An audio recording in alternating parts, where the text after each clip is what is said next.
Eleanor Graves threw the contract back across the table so hard it slid off the edge and hit the floor. "Get out!" Gerald Pruitt didn't move.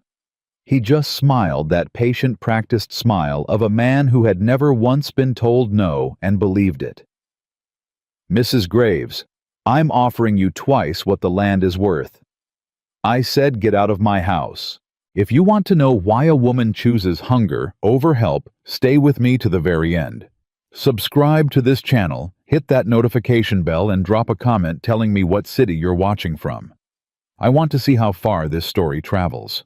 Gerald Pruitt picked the contract up off the floor with the slow, deliberate movements of a man who considered himself generous for not raising his voice.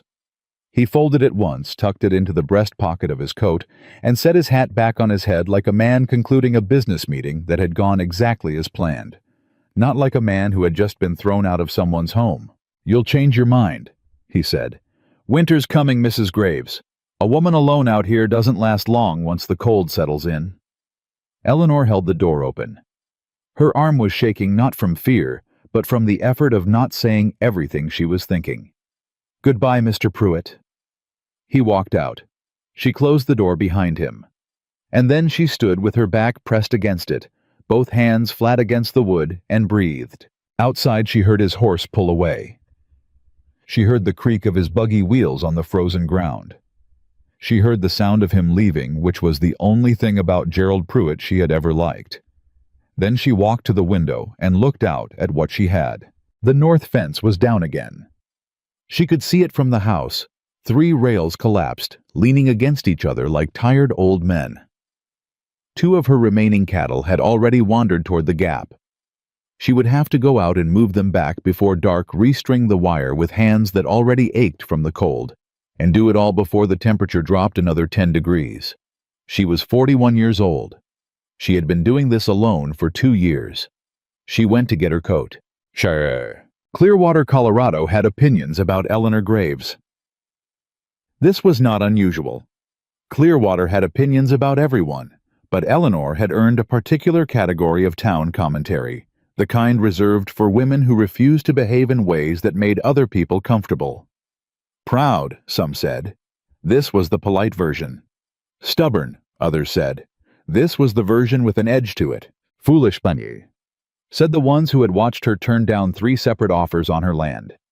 In the past 18 months, offers that would have paid off her debt to the Clearwater Savings and Loan and left her with enough to start over somewhere smaller, somewhere easier. Somewhere she might not freeze to death trying to prove a point. Eleanor knew what they said.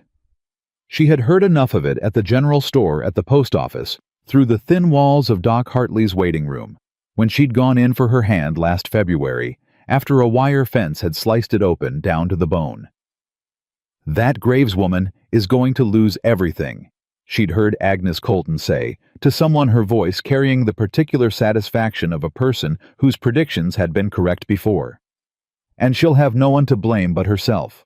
Eleanor had sat behind that curtain and pressed the cloth harder against her bleeding hand and thought, at least it will be myself. That was the thing no one in Clearwater quite understood. They talked about her pride like it was a character flaw, like it was something she was doing to be difficult. They didn't understand that it wasn't pride at all. It was memory. James Graves had been charming too. That was the thing about it. He had been so charming, so certain, so full of ideas about how things should go. And Eleanor had been 24 years old and completely convinced that certainty in a man was the same thing as trustworthiness. She had learned the difference. She had learned it slowly, the way you learn most painful things, not in one sharp moment, but across years of small moments that each seemed survivable on their own. A decision made without consulting her. A contract signed with her name on it that she hadn't read until after. A boundary crossed so gently that she hadn't been sure at first whether it had been crossed at all. James hadn't been cruel. That was what made it so hard to explain. He hadn't raised his hand to her, hadn't raised his voice much, hadn't done any of the dramatic, terrible things that would have given her a clean story to tell. He had simply treated the ranch, the money, and Eleanor herself as things that belonged to him, and done it so consistently and so quietly that by the time she understood what had happened, she had forgotten what it felt like to make a decision that was fully her own. When he died of a fever 2 winters ago, Eleanor had grieved. She had genuinely grieved. And then, 3 weeks after the funeral, she had sat down at the kitchen table with every piece of paper she could find and started reading. She'd found the debt then. All of it. $6,000 borrowed against the land spread across 2 different banks, payments 2 months behind. She'd found the bill of sale for the south pasture that she hadn't known he'd sold. She'd found the lien on the cattle. She had sat at that table for a long time, and when she got up, she had made herself a single promise: never again. Not never love, not never trust. Those were promises she'd known she couldn't keep, and she didn't make promises she couldn't keep. Just never again would she hand anyone the paperwork to her own life and trust them not to fill it in wrong.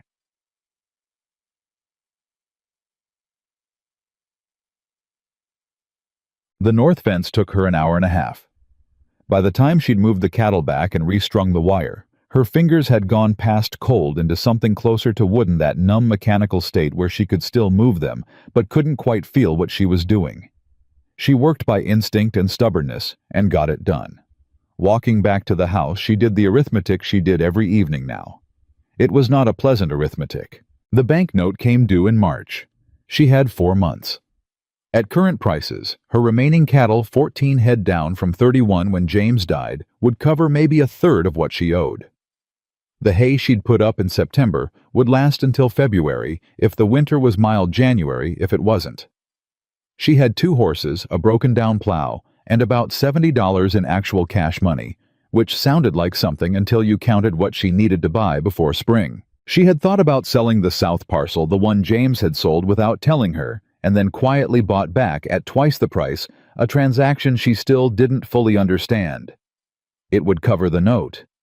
But it would also take away the only reliable water access to the east pasture, which meant the east pasture became worthless, which meant she was right back where she started, except with less land. She thought about taking in laundry. She thought about it seriously for about 4 minutes until she calculated that she would need to wash approximately 400 shirts between now and March to make the numbers work. She thought about the offer from Gerald Pruitt because she made herself think about it honestly, made herself look at the numbers without flinching. Twice the land value, enough to pay the debt, buy a small house in town, have something left over. And then she thought about what Gerald Pruitt would do with the Graves Ranch. She thought about his name on the deed where hers was. She thought about walking past this land in 5 years and seeing his fences, his cattle, his hired hands working ground that her grandfather had broken. She went inside and put the kettle on. The next morning brought 2 visitors before 9 o'clock, which was 2 more than Eleanor wanted. The first was Roy Lester, who ran the feed store and was not a bad man, but had a habit of arriving at inconvenient moments with unsolicited advice. He came to tell her that he'd heard Pruitt had been out to see her, and that Pruitt was telling people in town she'd be sold out from under by February. "He's saying that," Eleanor said. "He's saying a lot of things." Roy shifted his weight. He had the look of a man who had been asked to deliver a message he wasn't sure he should deliver. "He's saying the bank's going to foreclose before spring, and that when they do, he's first in line to buy. He can get in line all he wants. The note doesn't come due until March." Eleanor. Roy said her name the way people said it when they were about to say something uncomfortable. "I heard from Bill Danvers over at the Savings and Loan that Pruitt's been talking to them. I don't know what kind of talking, but what kind of talking, Roy? The kind where money changes hands and arrangements get made." He looked at his boots. "I thought you should know." After he left, Eleanor stood in the yard for a long moment. The cold was sharp and clean, and she breathed it in slowly, trying to think. If Pruitt had already gotten to the bank, if he'd made some arrangement with Danvers to accelerate the note or change the terms, she had less time than she thought. She needed to talk to Danvers herself. She needed to read every piece of paper she'd signed when she'd taken over James's debt, every clause, every condition. She went inside to find the documents. She was still reading when the second visitor arrived. The knock at the door was quiet. Not hesitant, just quiet. The knock of someone who wasn't sure they were welcome and wasn't going to pretend otherwise. Eleanor opened the door with a land contract in one hand and her reading glasses still on, and found herself looking at a man she had never seen before. He was tall, not imposingly so, but enough that he had to angle slightly to meet her eye. His coat was worn at the elbows. His hat was plain. He had the kind of face that didn't advertise anything in particular, not warmth, not coldness, not the practiced pleasantness of a man trying to sell something. He looked like someone who spent most of his time outdoors and had stopped worrying about what his face was doing a long time ago. He held his hat in both hands. "Mrs. Graves?" "That's right. My name is Nathan Hale. I have the property about 6 miles east of here, the old Kavanaugh place." Eleanor knew the Kavanaugh place. She also knew it had been empty for 3 years. "I've been settling in since August," he said, as if he'd read her thought. "I'm not here to bother you. I just wanted to introduce myself since we're neighbors." Eleanor looked at him. She had become very good at looking at men, at reading the thing underneath the thing they were saying, the angle of approach, the strategy hidden inside the courtesy. She couldn't find one, which made her more suspicious, not less. "That's a long ride to introduce yourself," she said. "I was coming into Clearwater for supplies anyway. What do you want, Mr. Hale?" He didn't flinch. "I told you, to introduce myself. Most people who ride out to introduce themselves want something." "Most people, maybe." He put his hat back on. "I heard you were having a hard season. I'm not offering help. I just wanted you to know there was a neighbor nearby if you needed one." Eleanor waited for the rest of it. The offer, the angle, the price attached to the neighborliness. It didn't come. "Good day, Mrs. Graves," he said, and turned and walked back to his horse. She stood in the doorway and watched him ride out the contract, still in her hand, her reading glasses still on her face. She didn't know what to make of him. That bothered her more than she expected. She found what she needed in the documents that night, buried in the 3rd page of a rider attached to the original loan agreement, the kind of clause that was designed to be missed. It allowed the bank to call the note early if the property value declined by more than 20%, as assessed by a bank-appointed appraiser. Eleanor read it twice. Then she read it a 3rd time. Then she understood what Gerald Pruitt had been doing. He hadn't been waiting for March. He'd been engineering a different outcome, an appraisal one he had probably already arranged with an appraiser he had probably already spoken to, that would show the Graves ranch had declined in value. The broken fences, the reduced cattle count, the unmaintained outbuildings. All of it would be on paper. All of it would be defensible. And once the appraisal came in low enough, the bank could call the note. Not in March. Whenever they wanted. Eleanor put the document down and looked at the wall for a while. She thought about what she had. 14 cattle, a broken plow, $70, 4 months she'd thought she had, and maybe didn't. She thought about the north fence that had taken her an hour and a half to fix and would probably be down again by Thursday. She thought about what it would mean to lose this land. Not just financially, she had done the financial arithmetic so many times it had lost its ability to frighten her. She thought about what it would mean. The name on the deed, the ground under her feet, the thing she had refused to let anyone take. She sat there until the lamp started to flicker and the fire burned low, and then she got up and put more wood on and made herself go to bed. She didn't sleep much, but she got up in the morning. She always got up in the morning. She drove into Clearwater the next day and sat across from Bill Danvers at the Savings and Loan and put the contract on the desk between them. "Tell me about the appraisal clause," she said. Danvers was a small man with careful eyes. He looked at the contract. He looked at Eleanor. He didn't look particularly surprised that she'd found it. "It's standard language, Mrs. Graves.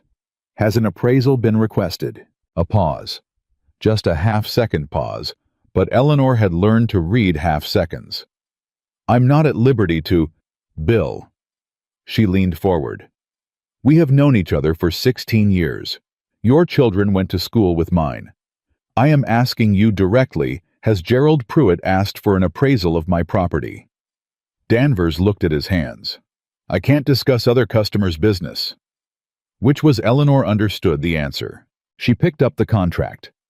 What would I need to do to cure a default under this clause? If an appraisal came in low, what are my options? You could dispute the appraisal. Hire your own appraiser. That costs money. Yes.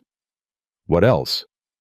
You could bring the property value up, make improvements, but a counter-appraisal would need to be requested within 30 days of the bank's appraisal being delivered. And when is the bank's appraisal being delivered?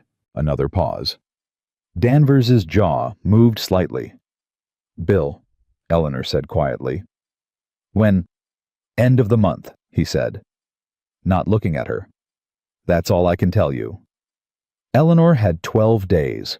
She drove home with that number sitting in her chest like a stone, and when she got back to the ranch, she walked the entire property, all of it, every fence line, every outbuilding, every piece of infrastructure that was broken or failing, and made a list. It was a long list. She looked at it and did the arithmetic of time and money and physical capacity. One woman, 12 days limited cash, a body that already ached from 2 years of this. The numbers didn't work. She knew it before she finished the calculation. But she started anyway. She began with the most visible damage, the things an appraiser would photograph first. The collapsed section of the east barn wall, the broken gate on the main corral, the roof over the tack room that had been leaking since October and had spread a dark stain down the interior wall that looked at a glance like the kind of rot that brought a structure's value down significantly. She worked through the first 2 days without stopping for much. She ate standing up. She slept in pieces 4 hours 5 if she was lucky.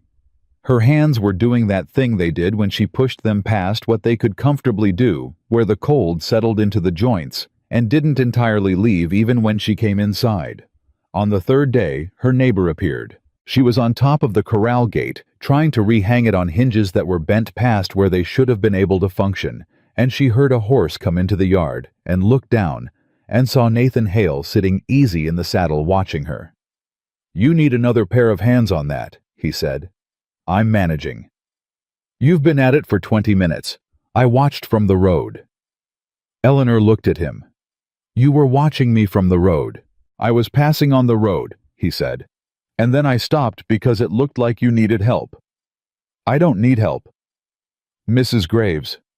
His voice was even, not impatient, not cajoling, just even.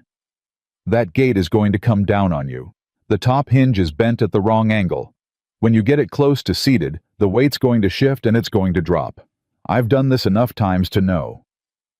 Eleanor looked at the hinge. She looked at the angle of it. She looked down at Nathan Hale and hated that he was right. "I'll hold the gate," she said finally. "You fix the hinge." He got off his horse without another word, tied it to the fence post, and climbed up beside her. He didn't say anything about how she should be doing it, didn't take over, didn't offer opinions about what else needed to be fixed. He looked at the hinge, pulled a tool from his coat pocket, a thing Eleanor recognized as a hinge pin she hadn't been able to find, and got to work. 40 minutes later, the gate was hung. Nathan climbed down. Eleanor climbed down. They stood on either side of it, and she swung it open and closed twice, testing the action. "It'll hold," he said. "Thank you," she said. She meant it as a dismissal. He seemed to understand that because he nodded and walked back to his horse. And then he stopped. "I'm not going to ask you anything," he said, not turning around. "But I ride this road most mornings. If you have something you need an extra set of hands on, you can flag me down, that's all." He got on his horse and rode out. Eleanor stood by the gate and felt something she hadn't expected to feel, which was the particular loneliness of watching someone ride away when you needed help but couldn't ask for it. She went back to work. What? By day 6, she had repaired the gate, patched the barn wall, and gotten the tack room roof stopped up enough that no new damage was spreading. She had also discovered 2 things she hadn't known about a section of the south fence that had been compromised by something: an animal, a downed tree she couldn't tell, and a problem with the water trough in the east pasture that had apparently been slow leaking for weeks and had turned the ground around it into something treacherous for the cattle. She stood in the east pasture on the morning of day 7 and looked at both problems, and then looked at her hands, and then looked at the sky and said out loud to no one, "This is not going to be enough." No one answered. The wind moved through the dry grass. One of her cattle looked at her with the blank patience of an animal that expected nothing and was therefore never disappointed. Eleanor had 6 days left. She had 2 problems she couldn't fix alone: a body that was starting to file complaints she couldn't ignore, and the beginning of something in her chest that she recognized with deep dread as despair. Not the ordinary daily exhaustion of this life, but the specific cold certainty that the math was not going to work, that she had fought this hard for this long, and it was not going to be enough, and that Gerald Pruitt was going to get her land. She stood there for a long time. Then she heard hooves on the road. She didn't look up right away. She wasn't sure she could trust herself to look at Nathan Hale right now with her face doing whatever it was doing, and the despair sitting openly in her chest where she hadn't had time to put it away properly. But she looked up. He had stopped at the fence line. He wasn't coming in. He was sitting on his horse at the edge of her property, and he was looking at her not with the eager helpfulness of a man waiting to be needed, not with pity, not with the particular expression men got when they thought a woman was about to make things easy for them. He was just looking, the way you looked at someone you were worried about. Eleanor walked to the fence. "I found 2 new problems," she said. "South fence and the east water trough." "I saw the south fence from the road," he said. "Yesterday. I have 6 days before an appraiser comes." She watched him absorb that. Watched him understand what it meant without having to explain the whole story. "What do you need?" he said. Not "let me help," not "I'll take care of it," not any of the versions of that sentence that translated to "now you owe me." Just "what do you need?" Eleanor's throat did something unexpected. She pressed her lips together until it stopped. "I need the south fence by tomorrow," she said, "and the trough fixed before the appraiser sees the east pasture." "All right," Nathan said. He dismounted and tied his horse and came through the gate, and Eleanor showed him the south fence, and they worked side by side in the cold, and he did not make it strange, and she did not thank him more than once, and neither of them talked about anything except the work in front of them.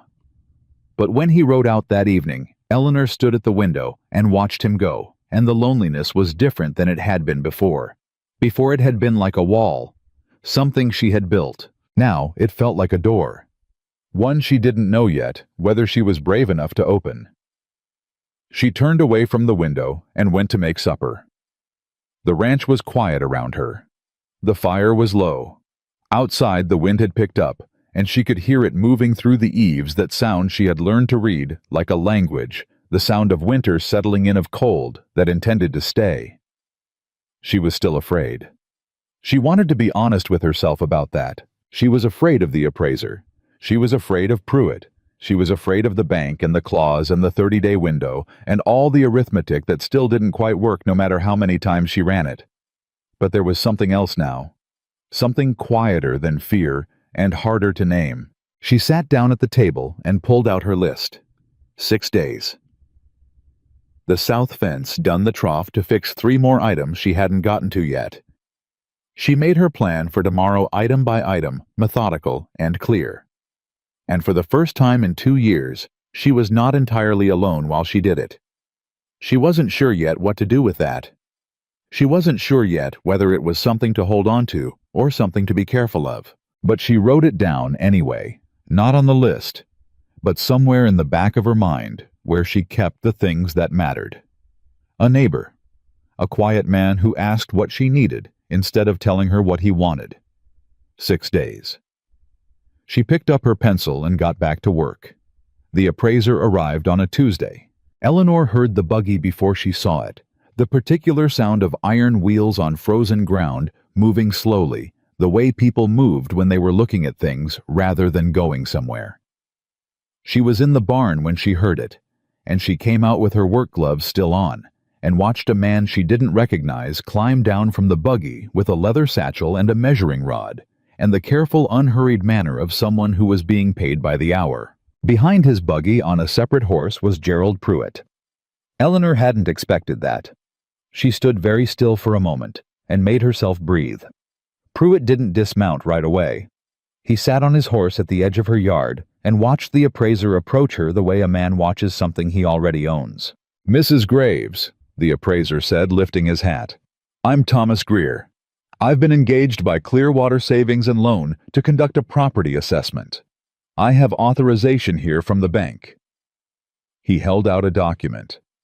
Eleanor took it. She read it completely before she said a word, every line, every clause, the signature at the bottom. It was exactly what she'd expected. It was also exactly what she'd dreaded. "How long will this take?" she said. "Most of the day," Greer said. He had a flat professional voice, the voice of a man who had learned to show nothing. "I'll need access to all structures and fence lines." "Fine." Eleanor folded the document and tucked it into her coat pocket. She looked at Pruitt, still on his horse. "He doesn't come on my property." Greer glanced back at Pruitt. Something passed between them, quick practiced, almost invisible. "Mr. Pruitt is here as a—" "He is not on my property." Her voice was quiet and completely final. "Those are my terms. You want access to my land, that man stays at the fence line. Or you don't come in at all, and we sort it out with lawyers." She didn't have a lawyer. But Greer didn't know that. Greer looked at Pruitt again. Pruitt's jaw moved slightly. Then he gave a single nod, the nod of a man recalculating. "Very well," Greer said. Eleanor put her gloves back on. "Then let's get started." She followed Greer every step of the day.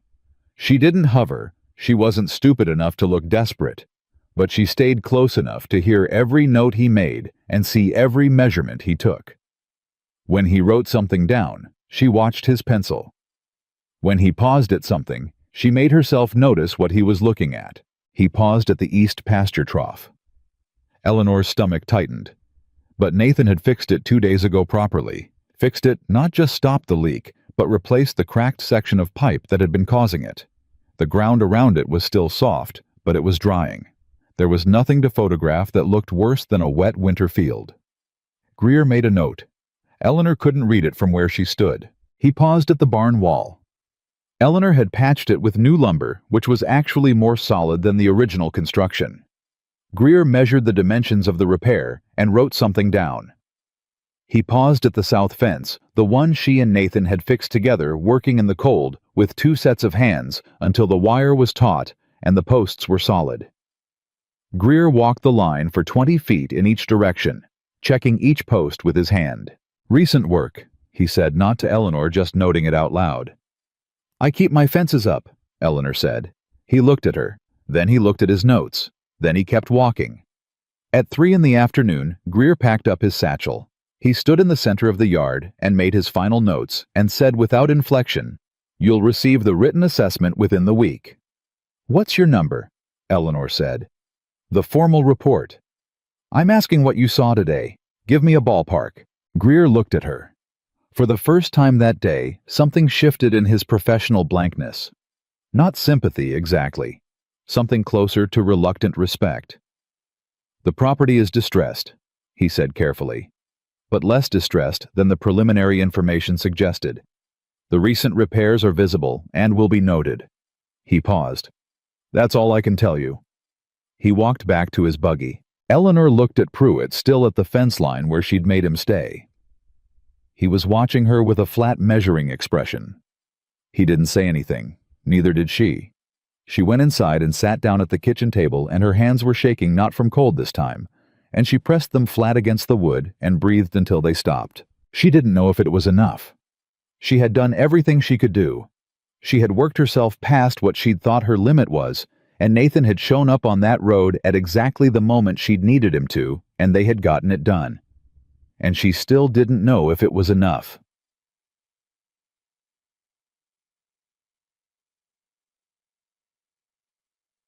She was at the water pump the next morning when she heard hooves on the road and looked up and saw Nathan coming the same easy, unhurried way he always moved on horseback. He pulled up at the fence line and looked at her. "Appraiser came yesterday," she said before he could ask. I know. I saw the buggy on my way into town. He paused. Pruitt was with him. Pruitt waited at the fence. Something moved across Nathan's face. Not quite a smile. You made him wait at the fence. My property, my terms. Yes, he said. They are. He got down from his horse and came through the gate, and Eleanor realized she'd gotten used to this the way he always asked the fence for permission instead of just assuming. The way he didn't walk into her yard like he'd already decided he belonged there. How did it go? He said. Greer said the repairs were visible. That's all he'd give me. She set the pump handle. I won't know until the report. And then you have 30 days. If the number's too low, to counter with my own appraiser. She looked at him. Which costs money I don't have. Nathan was quiet for a moment. Not an uncomfortable quiet. She'd learned that about him in the past week. He didn't fill silences with noise. He sat in them until he had something worth saying. I know a man in Pueblo, he said. Retired assessor. He does appraisals for cost not profit, honest reports. He paused. If you need him. Eleanor looked at him carefully. Why do you know a retired assessor in Pueblo? Nathan met her eyes. Because I've needed honest paperwork myself. It was the most personal thing he'd said to her in the week she'd known him. She didn't push at it. She understood the instinct to offer the useful part without offering the whole story. I'll keep that in mind, she said. He nodded. I should get to town. Nathan. She said his name and then wasn't sure what she'd meant to say after it. He waited. She looked at the gate they'd rehung together at the fence line he'd helped her hold. Thank you for last week. You did most of it, he said. Don't do that. He looked at her. Don't make it smaller than it was, she said. I needed help and you helped me. That's what it was. He was quiet for a moment. All right, he said. You're welcome. He got on his horse and rode toward town. Eleanor watched him go and felt for the third or fourth time, now that specific feeling she still didn't have the right word, for the feeling of a door she hadn't decided about yet. The report came on Friday. It came in an envelope delivered by the bank's errand boy, a teenager named Colt, who'd been doing that job for 2 years and had the particular expression of someone who had learned to be invisible when delivering bad news. He handed Eleanor the envelope and got back on his horse before she'd opened it. She opened it at the kitchen table. She read the number twice. Then she read the page of methodology that arrived at the number looking for the line items that moved the value, the way a prosecutor reads a charging document looking for what she could fight. The total assessed value was lower than she'd hoped. Higher than Pruitt had probably wanted. In the middle ground, that was the most dangerous place to be, because it meant the bank could call the note if they chose to, and they could also choose not to, which meant the decision now had a political dimension that pure math didn't have. She found the line that concerned her most. The East Pasture Trough noted as recently repaired evidence of prior water damage to surrounding soil, long-term stability uncertain. The barn wall, repaired structural integrity, appears sound, recommend monitoring. The north fence, adequate. The south fence, recently reinforced, satisfactory. Greer had been fair, she thought. He'd reported what he'd seen. The recently repaired condition of everything was both the best she could have hoped for and the thing most likely to be used against her, because it showed the property had been in worse condition recently, which Pruitt could argue suggested a pattern. She needed to talk to someone who knew land law. She didn't know any lawyers. She knew she couldn't afford a lawyer. She sat with the report for an hour and then got up and drove into Clearwater. Agnes Colton ran the dry goods store with her husband Henry, who was largely invisible in the business, the way husbands sometimes were when their wives were the ones actually running things. Agnes was sharp and practical and had opinions about everything, and Eleanor had never particularly liked her, but she trusted her information. Agnes knew everyone and everything in Clearwater with the comprehensive accuracy of a woman who had been listening carefully for 30 years. I need to know if there's anyone in this town who knows property law. Eleanor said, setting her purchases on the counter. Agnes didn't look surprised. Nothing surprised Agnes.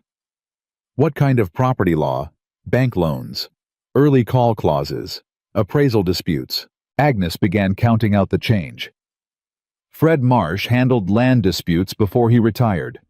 He's not a practicing attorney anymore, but he still knows the statutes. She set the coins on the counter. You'd have to ask him nicely. Fred doesn't do favors for people he doesn't like. Does Fred like me? Agnes looked at her with the frank assessment of a woman who had known Eleanor Graves for 30 years and had opinions about her that went in both directions. Fred respects people who fight for their land, she said. He'll like you well enough. Eleanor picked up her change. And Pruitt? What's Pruitt's angle with the bank? Do you know anything specific? Agnes was quiet for just a moment. A careful quiet. I heard from Mavis Danvers Bill's wife that Gerald made a donation to the building fund for the new bank branch. Substantial one. Eleanor felt something cold move through her that wasn't the weather. When? 6 weeks ago. 6 weeks ago. Before the appraisal was requested. Before Eleanor had found the clause. Agnes, Eleanor said carefully. Is Mavis Danvers the kind of woman who repeats things she shouldn't? Only to people she trusts. Agnes met her eyes. And only when she thinks someone ought to know. Eleanor picked up her package. Thank you. Eleanor. Agnes's voice stopped her at the door. Eleanor turned. Agnes was looking at her with an expression she hadn't seen from the woman before, not the satisfied certainty of someone whose predictions had proven correct, but something closer to genuine concern. Nathan Hale. The man at the Kavanaugh place. Eleanor went still. What about him? He's a good man. I don't say that easily. Agnes went back to her counting. That's all. Eleanor stood at the door for a moment. Then she left. Fred Marsh lived in a small house on the eastern edge of Clearwater, with his dog and his books, and the contained dignity of a man who had stopped needing other people's approval sometime in his 60s. He answered the door at Eleanor's knock, looked at her for a moment, and said, Come in then. I've been expecting someone would bring me this problem eventually. She hadn't told him why she was coming. She raised an eyebrow. Gerald Pruitt's been buying drinks at the saloon and talking about the Graves property, Fred said, leading her to his study. A man who talks that much about a thing he doesn't own yet is usually worried it's going to slip away from him. Sit down. She sat. She put the bank report on the desk between them. Fred read it the way lawyers read things, not quickly, not slowly, but with a particular density of attention that meant he was reading every word, and also the spaces between the words. He turned the pages without hurry. Eleanor waited. The early call clause, he said finally. I know. The assessment came in above the trigger threshold. He tapped the number. Barely, but above. Can they still call it? The clause says 20% decline. This assessment shows 18.5. Fred looked at her over his glasses. If the bank acts in good faith, no. They cannot call it. And if they don't act in good faith... Fred set the report down. Then they call it anyway and hope you can't afford to fight. Which is usually a safe bet. What would fighting look like? Counter-appraisal, as you probably know, then a formal objection to the call filed within 30 days. It goes to a district judge if the bank doesn't back down, and district judges in this part of Colorado do not like it when banks play games with widows' land. He paused. Particularly if you can show the bank received material benefit from a competing bidder prior to requesting the assessment. Eleanor looked at him. The donation. Fred's eyebrows went up. What donation?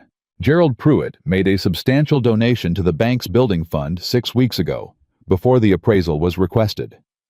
Fred was quiet for a very long moment. Can you prove that? I have a source. Whether the source will testify is another question. Get the proof, Fred said. If you can document that Pruitt paid money to the bank before requesting an assessment of your property, you don't just have a defense. You have a cause of action." He leaned forward. "That's not just Gerald Pruitt trying to buy your land, Mrs. Graves. That's potential bank fraud." The word sat between them like something with weight. Eleanor breathed. "What do I need to do?" "First, hire your own appraiser. Get a counter-assessment on the books within the 30-day window. That protects you from the immediate call even if it comes. Second, find out what Pruitt paid when and to whom. Third—" Fred paused. "Do you trust anyone at that bank?" "I trusted Bill Danvers for 16 years, Eleanor said. "I'm not sure what I trust now. His wife, perhaps." Eleanor thought about Agnes Colton's careful voice. "Only to people she trusts." "Perhaps," she said. Chapter 2. She drove home in the late afternoon with the particular clarity that comes from having a plan, not certainty, not safety, but direction. The arithmetic had changed shape. It was still difficult, but difficulty she could work with. Difficulty had always been something she could work with. Nathan's horse was tied at her fence when she got back. He was in the yard repairing something on the corral. She hadn't even asked him to look at a section of the top rail that had been cracked since September and that she'd been meaning to get to. He'd already replaced the damaged section with new lumber she recognized as coming from his own property, not hers. She stopped the wagon. She got down. She stood at the edge of the yard and looked at what he was doing and felt something that was not quite anger, and not quite gratitude, and not quite either of those things.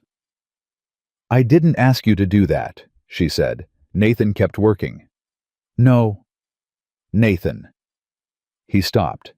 He turned and looked at her. "Why are you here?" He held her gaze. "Because the rail was cracked and the cattle could push through it, and I had the lumber." "That's not what I'm asking." He set down his tools. He looked at her with the straight, undefended attention she'd been getting used to the way he looked at things when he decided to stop hedging. "Because I want to," he said. "Not because I want something from you. Not because I'm keeping score. Because I pull into that road every morning, and I think about what you're carrying alone out here, and I have two hands that aren't otherwise occupied, and that seems like a simple equation to me." Eleanor stood very still. "It doesn't feel simple to me," she said. "I know," he said. "I know it doesn't." She looked at the repaired section of rail. She looked at her hands. She looked at Nathan Hale, standing in her yard, with sawdust on his coat, and no angle in his eyes that she could find, and she thought about James and the paperwork, and the 2 years of arithmetic that had been hers alone. "I went to see Fred Marsh today," she said. Something in his expression shifted careful attention. "Pruitt paid money to the bank before the appraisal. If I can prove it, Marsh thinks I have a fraud case." Nathan said nothing for a moment. Then, "What do you need?" There it was again. That question. Not, "I'll handle it." Not, "Let me take care of it." Not, "What are you going to do about it?" What do you need? Eleanor felt something in her chest. Do something she didn't have a clean word for. Not opening exactly. Not breaking. Something in between. "I need a counter-appraiser," she said. "You mentioned a man in Pueblo. I can reach him. I need proof of the donation. I might have a path to that through someone in town, but I need to ask carefully." "All right. And I need—" She stopped. This was the hard one. This was the thing she'd been not saying for a week, the thing that sat at the back of her throat every time he rode away.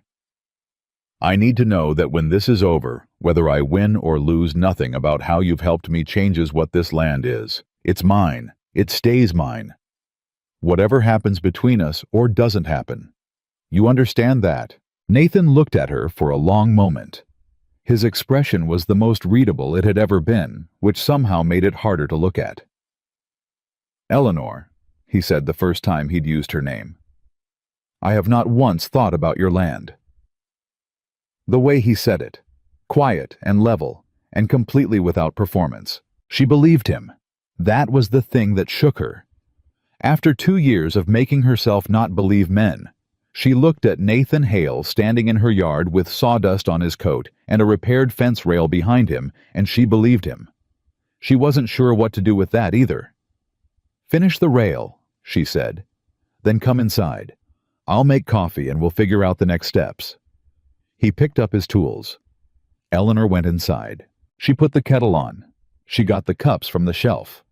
She laid the bank report and Fred Marsh's notes on the table and looked at them and thought about fraud cases and counter-appraisals and 30-day windows. And she thought about a man who, when she'd told him exactly where her line was, had said, "I have not once thought about your land," and meant it. The kettle began to heat. Outside, she could hear the clean sound of new lumber being fitted into place. She had 6 days behind her and an unknown number ahead. The arithmetic was still hard. The risk was still real.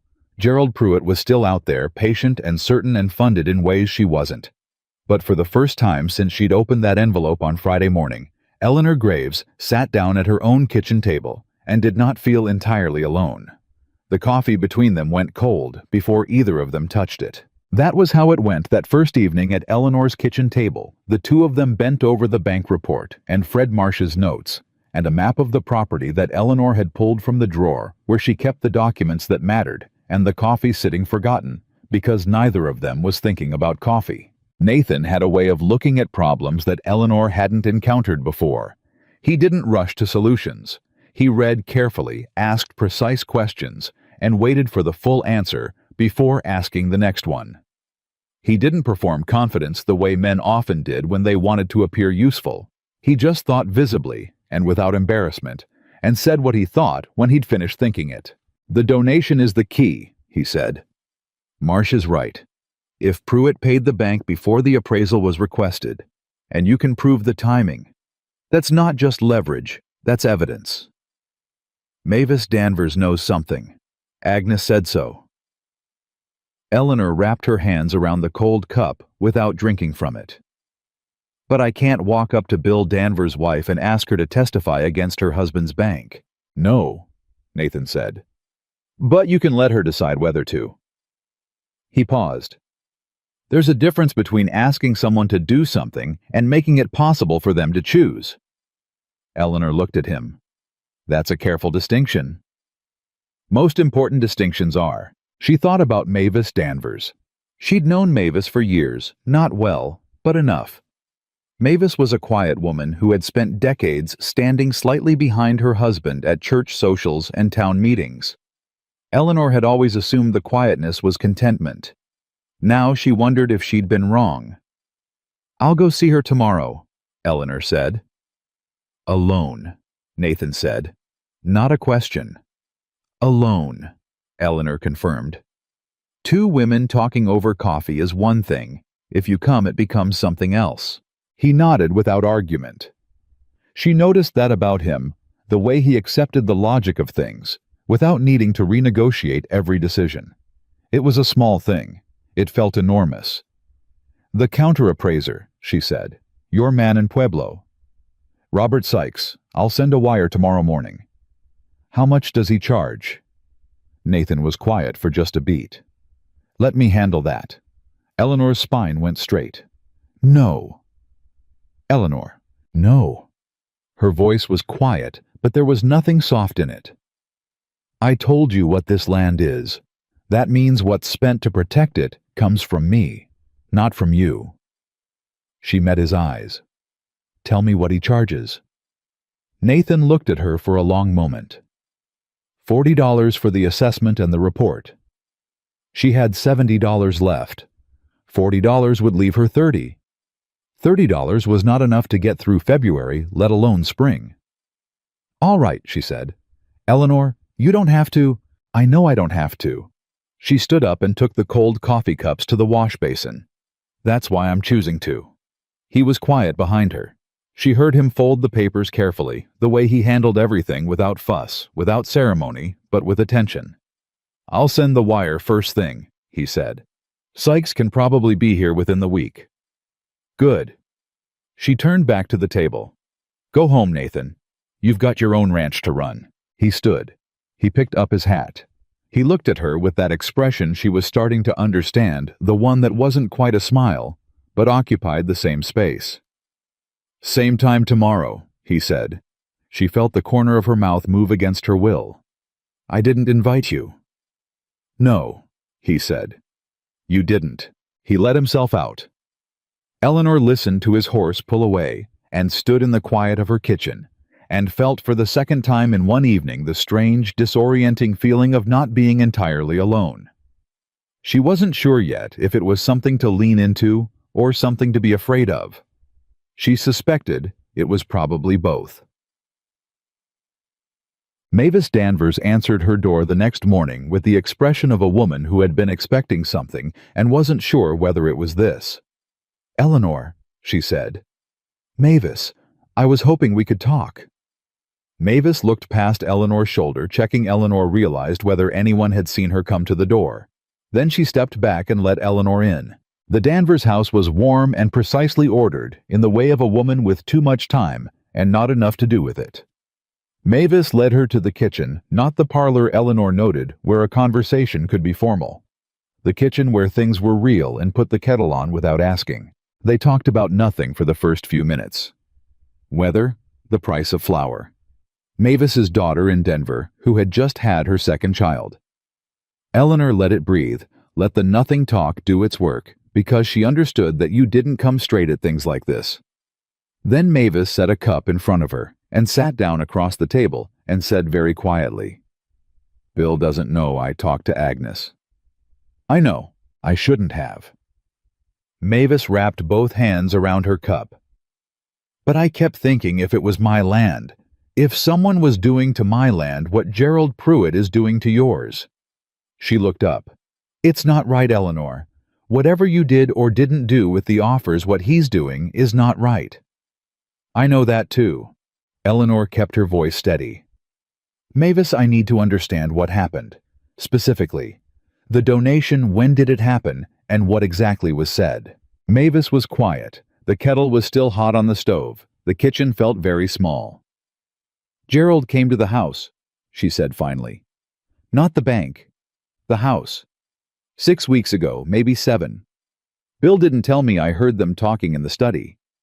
Gerald said he wanted to make a contribution to the expansion fund, and Bill said it was very generous, and then Gerald said—" She stopped.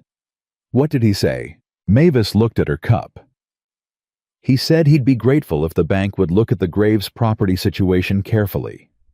That he thought the note was at risk, and it would be a shame if the bank took a loss when a qualified buyer was available." She paused. "Bill said he couldn't make promises. Gerald said he understood completely. And then the contribution was $200.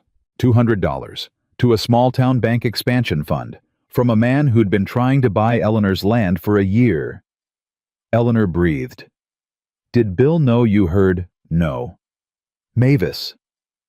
Eleanor chose her words with the same care she gave to mending wire fence, because the wrong pressure in the wrong place broke things. "I'm not asking you to do anything. I want you to understand that. Whatever you decide, I'm not going to hold it against you either way." Mavis looked at her. "But if this goes to a judge," Eleanor continued, "and there's evidence of what happened, the timing, the amount, what was said, it doesn't just protect my land. It means no one else in this county gets handled the same way by Gerald Pruitt." She paused. "That's the full picture. You can decide what to do with it." Mavis was quiet for a long moment. She turned her cup in a slow circle on the table around and around the way a person moves when they're thinking hard enough that their hands need something to do. "I need to think," she said. "Of course. Give me a few days." "You have more time than that." Eleanor stood. "The 30-day window runs until the 3rd week of December. We're not at the crisis point yet." Mavis walked her to the door. At the threshold she said, "Eleanor," and Eleanor turned. "You're not doing this alone, are you? I heard Nathan Hale has been out at your place." Eleanor kept her face even. "He's been neighborly." Mavis looked at her with the particular perception of a woman who had been watching other people's marriages for 30 years. "He's a good man," she said.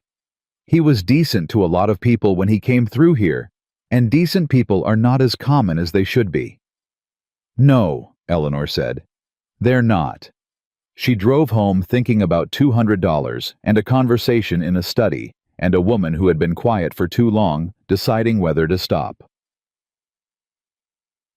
Tag. The wire back from Robert Sykes arrived 2 days later. He could come the following Tuesday. Nathan brought the message to her door, with the particular straightforwardness she'd come to expect, no preamble, no performance, just the information she needed delivered the moment he had it. Tuesday, she said, reading the wire. That's 12 days before the window closes. Enough time, Nathan said. If his assessment is favorable. It'll be honest, Nathan said. Honest is what you need. She looked at him. He was standing at the edge of the porch, not presuming to come in without being asked, as he still did every time. She had stopped noticing it consciously, and started noticing when it wasn't there, which was never. Come in, she said. I need to show you something. She'd been working on a document all morning, a written timeline of every interaction with Pruitt, every offer, every refusal, every visit with dates where she had them, and approximations where she didn't. Beside it, she'd laid out the bank clause, Greer's assessment, and Fred Marsh's notes.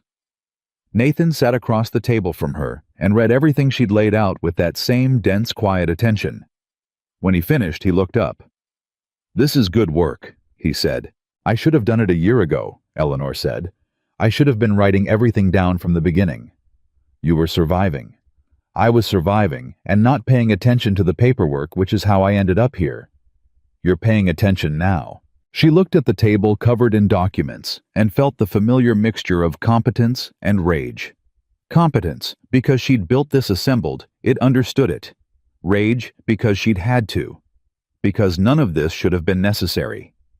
Because a woman who paid her debts and kept her fences up and refused to sell land she'd bled for should not have had to become her own legal department to keep what was hers. I used to think James kept me from the paperwork because he was protecting me, she said.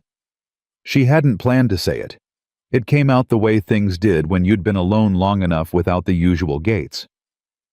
I understand now that he kept me from it because the paperwork was the power. Whoever holds the documents holds the land. Nathan didn't say anything. I will never, Eleanor said, not read a document again. Not for the rest of my life. No, Nathan said quietly. I don't imagine you will. Something about the way he said it, without pity, without the softening people applied when they thought you needed to be managed, made her throat do that thing it kept doing around him. You were going to tell me, she said, about why you know Robert Sykes, about the honest paperwork you needed yourself. Nathan looked at the table. That wasn't an invitation. I know, I'm extending one. He was quiet long enough that she thought he was going to decline. He had a right to. She hadn't told him everything either. Then he said, I had a partner once. Business partner. We ran cattle together for 6 years in Wyoming. Built something worth having. He paused. When we split the operation, the division wasn't honest. I didn't read the dissolution agreement carefully enough. I was in a hurry to be done with it. A pause. I ended up with less than half of what I'd put in and no legal standing to contest it because I'd signed the papers. Eleanor looked at him. That's why you came to Colorado. That's why I started over. And Sykes. He assessed the Wyoming property during the dispute. He was the only person in the whole proceeding who told me exactly what the numbers were. He didn't fix it. But he told me the truth about it. Nathan met her eyes. I've trusted his numbers since. Eleanor absorbed that. A man who'd been taken by paperwork just as she had, not by a husband, but by a partner. Not by intimacy, but by trust misplaced in a business arrangement. The same lesson learned through different pain. We are remarkably similar, she said, for two people who have spent the past month pretending we're not. Something shifted in Nathan's face, something that was definitely closer to a smile than anything she'd seen before. Yes, he said. We are. And Robert Sykes arrived on Tuesday as promised in a plain wagon with a battered case of instruments and the manner of a man who had been appraising properties for 40 years and had long since stopped being impressed by either grandeur or disaster. He was in his late 60s, compact with the economical movements of someone who had learned not to waste anything, including time. He shook Eleanor's hand with the grip of someone who had decided in the first 2 seconds that she was worth a firm handshake. "You the one fighting Pruitt," he said. "I'm the one protecting my land," Eleanor said. "If that puts me in Pruitt's way, that's his problem." Sykes looked at her for a moment. "All right," he said. "Let's see what you've got." Nathan had come at Eleanor's request, not as help, but as a witness. She wanted someone she trusted to hear every number Sykes put forward, to ask questions she might not think to ask. Nathan understood this and stayed exactly where she needed him present, paying attention, not in front of her. Sykes spent 4 hours on the property. He was more thorough than Greer had been and more communicative. He narrated as he worked, explaining what he was measuring and why what the numbers meant, what a judge would look at. By the end of the second hour, Eleanor had stopped feeling like a subject being examined and started feeling like someone being taught. At 4 in the afternoon, Sykes sat at her kitchen table and spread his notes in front of him and said, "The Greer assessment was low." Eleanor went still. "Not dramatically low," Sykes said, "but the comparable properties he used to establish baseline value were selectively chosen. He used 3 sales from the past 18 months. I would use 5, and 2 of his 3 are outliers, both distressed sales, not representative of functional ranch land in this corridor." He tapped his notes. "My number is $900 higher than Greer's." $900. At a property value of roughly $11,000, that was the difference between an 18.5% decline and a 16% decline. Below the 20% trigger. Clearly below it. Eleanor pressed her hands flat on the table. "That's enough. That's enough," Sykes said. "If the bank tries to call this note based on Greer's assessment, you file this counter-report, and the call fails on the numbers. A judge takes one look at this and dismisses it." He looked at her. "But that only covers the appraisal question." "There's also the donation," Nathan said. Sykes looked at him, then at Eleanor.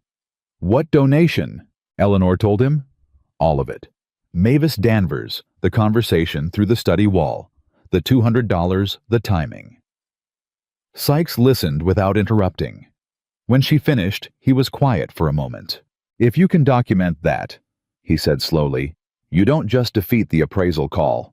You have grounds for a complaint to the Territorial Banking Commission. What Pruitt did paying money to a bank before requesting action favorable to himself on a specific property, that's called influencing a fiduciary. It's not just unethical, it's actionable." "Can a woman file that complaint?" Eleanor asked. Sykes looked at her. "A property owner can file that complaint. You own this land." "I do. Then you can file it."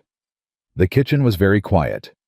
Eleanor heard the wind outside, the familiar sound of her ranch in early December, the sound she'd been listening to for 2 years alone. "What does it cost to file?" she said. "It costs a letter and a trip to the county seat." Sykes met her eyes. "The commission does the investigating." Eleanor looked at Nathan. Nathan looked at her. Neither of them said anything out loud, but something moved between them. Recognition, maybe, or the particular alignment of 2 people who have separately spent years learning the same hard lessons and have just now found themselves on the same side of the same table. "Write me the report," Eleanor said to Sykes. "Everything you told me formal and signed. I'll have it to you by Friday." It was Thursday evening when Mavis Danvers came to Eleanor's door. Eleanor didn't expect her. She heard the knock and opened it and found Mavis standing on the porch in her good coat, holding a folded piece of paper in both hands with the particular grip of someone who has made a decision and is not going to unmake it. "Come in," Eleanor said. Mavis came in. She looked around the kitchen at the documents on the table, the lamp burning the single cup that meant Eleanor had been working alone. Something moved across her face. "I wrote it down," Mavis said. She put the folded paper on the table. "Everything I heard. The date as close as I can remember it. What Gerald said. What Bill said. The amount." She looked at Eleanor. "I signed it." Eleanor looked at the paper. She looked at Mavis. "You understand what this means?" Eleanor said carefully. "For Bill." "Bill didn't take the money," Mavis said. "He accepted a donation to a building fund." What Gerald said afterward, Bill should have said no to that. He should have walked Gerald out of our house and written the check back. Her voice was steady, but her hands weren't. "He didn't. That's on him. But I am not going to sit in my kitchen and watch Gerald Pruitt steal a woman's land because my husband didn't have the backbone to say no to $200. Eleanor picked up the paper. She unfolded it and read it every word, every detail, and when she looked up, her eyes were doing something she hadn't given them permission to do. "Mavis," she said.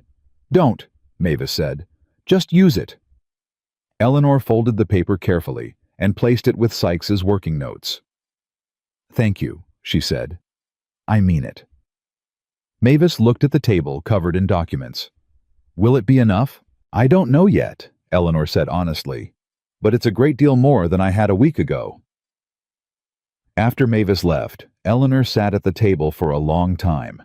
The lamp burned low, and she let it sitting in the dimming light with the documents around her and the paper Mavis had signed sitting on top of everything else, like a declaration. Two women who had spent years being quiet about things that mattered. One of them deciding to stop. She heard hooves on the road. She knew the sound of his horse by now, the particular rhythm of it, the pace Nathan kept even in the dark. She heard him stop at the fence. She heard him not come through because she hadn't asked him to. She got up and opened the door. "I saw Mavis Danvers leave," he said from the fence line. She signed a statement. He was quiet. She could see him in the dark, just his shape, the outline of him, the stillness he carried. "Nathan," she said. "Come in." He came through the gate. He came up to the porch.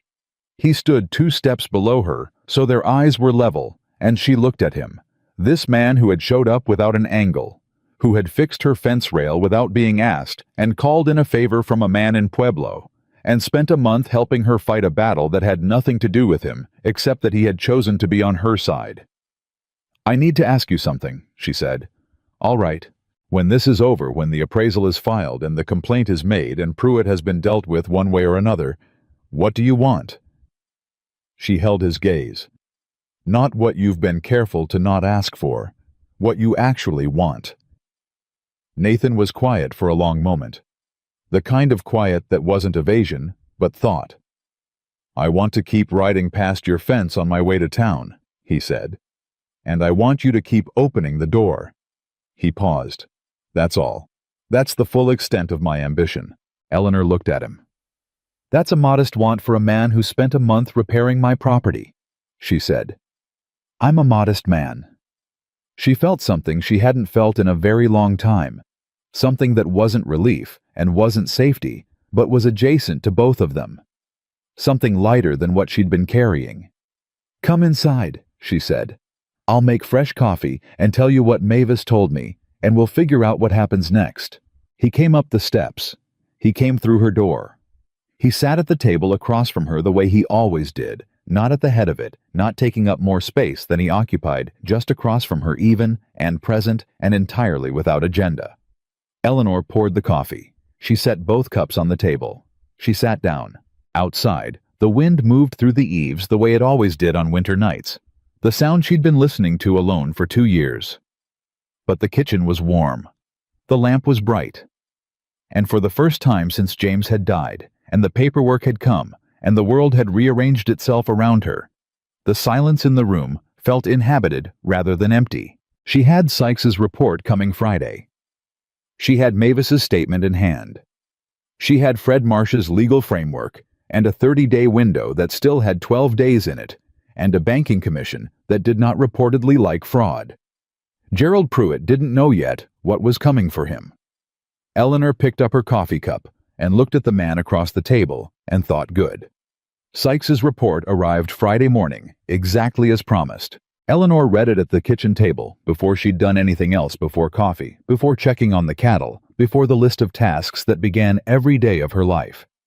She read it the way she read everything now, completely carefully looking for the spaces between the words as much as the words themselves. It was clean. It was thorough. It was the kind of document that had been written by someone who understood that the truth was the most aggressive weapon available and had deployed it accordingly. Every number was sourced. Every comparable sale was documented. Every methodological choice was explained in language that a judge could follow without a legal education. At the bottom, Robert Sykes had written in his cramped, careful hand, "Property value, as assessed, reflects a working ranch in active recovery. Evidence of recent maintenance and repair consistent with engaged ownership. Recommend no basis for early note call under existing loan terms." Engaged ownership. Eleanor read those two words twice. She put the report down and looked at the wall for a moment. Then she got up and made the coffee and fed the cattle and started her day. Because the report being good didn't stop the fence from needing checking or the water troughs from needing breaking open in the cold.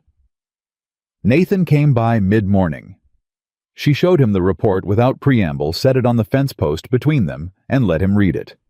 He read it completely the way he always did. "This is enough," he said, "combined with Mavis's statement."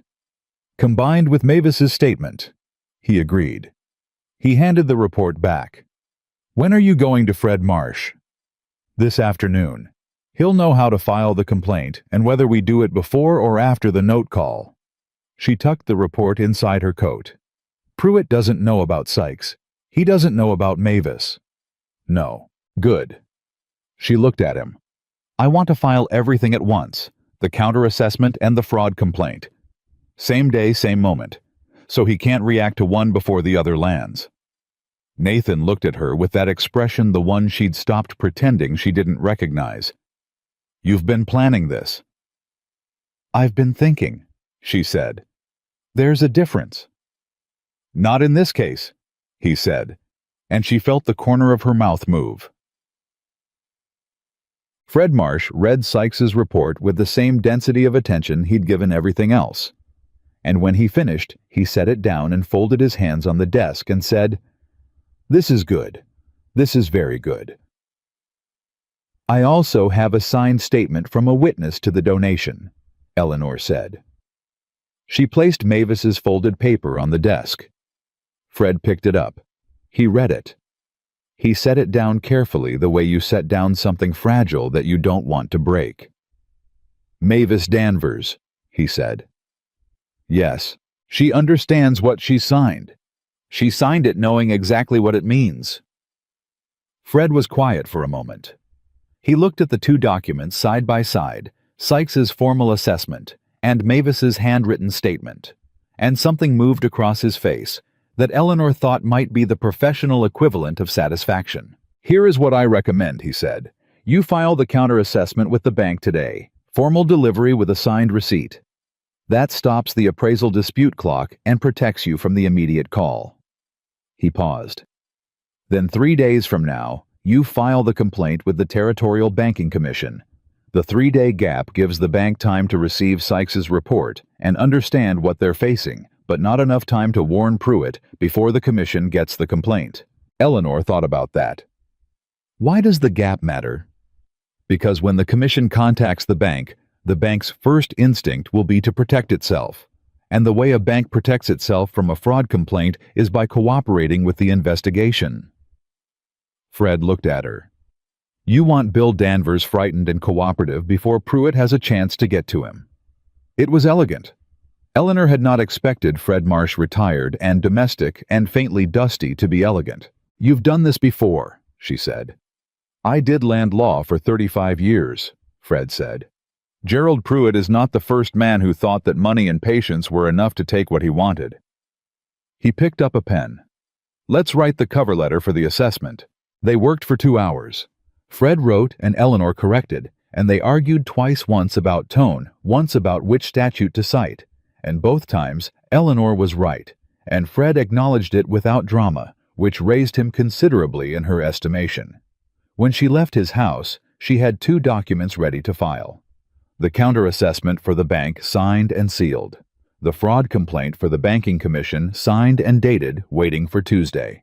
She drove home with them on the seat beside her, and thought about the fact that 3 weeks ago she'd been standing in the east pasture telling herself the math wouldn't work. She filed the counter-assessment with the bank Saturday morning. She handed it personally to the teller, not to Bill Danvers, who was in his office and visible through the glass partition, and who looked up and saw her, and went very still and asked for a signed receipt, which she got. The teller was a young woman named Clara, who had no idea what she was processing, and signed the receipt with the cheerful efficiency of someone handling routine paperwork. Eleanor thanked her, folded the receipt into her coat, and walked out without looking at Danvers. In the street, she stood for a moment. The cold was sharp. Clear water moved around her the way it always did on Saturday mornings, people on errands, horses at the rail, the ordinary business of a small town living its ordinary life. She thought about Gerald Pruitt somewhere in this town or his ranch, or wherever he spent his Saturdays, not knowing yet that his timeline had just been dismantled. She went to the post office to check her mail. Roy Lester was there coming out as she went in, and he stopped and looked at her with an expression that mixed concern and curiosity in roughly equal parts. "Eleanor, you all right? You look like a woman who's just done something." "I'm always doing something, Roy. You know Pruitt's been in town this week." He said it the way people said things they thought were warnings. He was at the bank twice. "Good for him." Roy frowned. "Eleanor, I'm trying to—" "I know you are." She softened slightly because Roy was not a bad man and his worry was genuine. "I'm all right. I know what I'm doing." He didn't look entirely convinced, but he let her go. Inside the post office there was a single letter for her. No return address. The handwriting on the envelope was careful and anonymous, the kind of handwriting that had been deliberately made nondescript. She opened it in the post office doorway. It was 4 lines. No salutation, no signature. "Careful how far you push. Men who lose money in public tend to make private problems for the people who cost them. The Kavanaugh property is 6 miles from yours and borders your north pasture. Accidents happen in that country in winter." Eleanor read it twice. Then she folded it and put it in her coat pocket with the counter-assessment receipt. Her hands were completely steady. She drove the 6 miles to Nathan's ranch without stopping. The Kavanaugh place. Nathan's place now was a modest spread smaller than hers, but she could see in 20 seconds of looking at it that he had been working it hard since August. The fences were tight. The outbuildings were in repair. There was wood stacked properly under the eave of the barn, enough for a long winter stacked the way someone stacked wood when they intended to be there for it. Nathan came out of the barn when he heard the wagon. He looked at her face and didn't say anything, just waited. She got down and gave him the letter. He read it. He read it again. The muscle in his jaw moved once. "When did this come?" he said. "This morning. Post office." He looked at it a third time the way you looked at something you wanted to understand completely. Then he looked up. "He's threatening both of us." "He's threatening you to get to me," Eleanor said. "There's a difference. My land is what he wants. You're the pressure point." Nathan's expression was very controlled. She'd learned to read the control as the thing underneath it. Not coldness, but the active management of something that ran hot. "Are you frightened?" he said. "Yes," she said, because she was, and she'd decided some time ago to stop lying to herself about the things that frightened her. "But I'm not stopping. Neither am I." "Nathan." She looked at him directly. "This is my fight. If you want to step back from it, I understand that. You didn't come to Colorado to get sideways with a man like Pruitt." Nathan looked at her for a long moment. Something moved through his face. Not offense exactly, but the thing that came just before it, the moment when someone decides whether to be hurt or just clear. "Eleanor," he said, "when have I given you any indication that I walk away from things?" She had no answer for that, because he hadn't, not once. She put the letter back in her pocket. "We file the complaint Tuesday. Fred Marsh says we do it 3 days after the counter-assessment hits the bank." 3 days, Nathan said. "All right. In the meantime," She looked at his property, at the fences, at the work he'd done. Be careful. Keep your eyes open. If anything happens on this property, anything at all, you tell me immediately. Yes, he said. Same for you. She started to get back on the wagon. He put a hand on the side of the wagon, not stopping her just there. Come to supper tonight, he said. You shouldn't be alone out there right now. She looked at his hand on the wagon. She looked at him. I've been alone out there for 2 years, she said. I know. Come anyway. She went. Not because she was afraid, or not only because she was afraid, but because the offer was made without strings, and she was learning slowly that accepting a thing without strings wasn't the same as owing something. Supper at Nathan's kitchen table was the most ordinary 2 hours Eleanor had spent in months, and somehow that was the part that undid her. He cooked without fuss beans and salt pork and cornbread, the food of a man who fed himself practically and well. He set the table with the same attention he gave everything not ceremonial, just correct. They ate and talked about the ranch, about cattle prices, about the spring thaw, and what it would do to the road between their properties. Ordinary things. The kind of things that people talked about when they were simply in each other's company, without an agenda. Halfway through supper, Eleanor realized she couldn't remember the last time she'd eaten a meal that someone else had made for her. She put her fork down. Nathan looked up. What? Nothing. She picked the fork back up. This is good. He looked at her, the real look, the one that didn't accept deflection. Eleanor. She set the fork down again. She looked at the table. I forgot what this was like, she said. Eating with someone. Just being somewhere that someone else also is. She looked up at him. I forgot that it felt different. I'd convinced myself it didn't. Nathan was quiet. He didn't try to make it smaller or larger than it was. How long has it actually been? He said. Not since James died. How long has it been since you were actually not alone? She thought about that honestly. Longer than 2 years, she said. Longer than that. He nodded. Not with pity. She couldn't have stood pity right now. With recognition. The nod of someone who understood exactly what it meant to locate the real beginning of a loneliness and find it further back than you'd admitted. Wyoming, she said. Wyoming. He agreed. They finished supper. She helped him clear the table, and they did it with the naturalness of people who had arrived without planning to, at a comfortable rhythm. She knew where he kept things from. The one time she'd seen him reach for the dishcloth, and she went to the right place without thinking, and he noticed that she noticed, and something in his expression went quiet and warm. She didn't stay late. She drove home in the cold dark, and the letter in her coat pocket rustled every time she moved, reminding her of what was still out there of Gerald Pruitt's patience and his money and his willingness to threaten a man's winter property to get what he wanted. But the supper stayed with her too.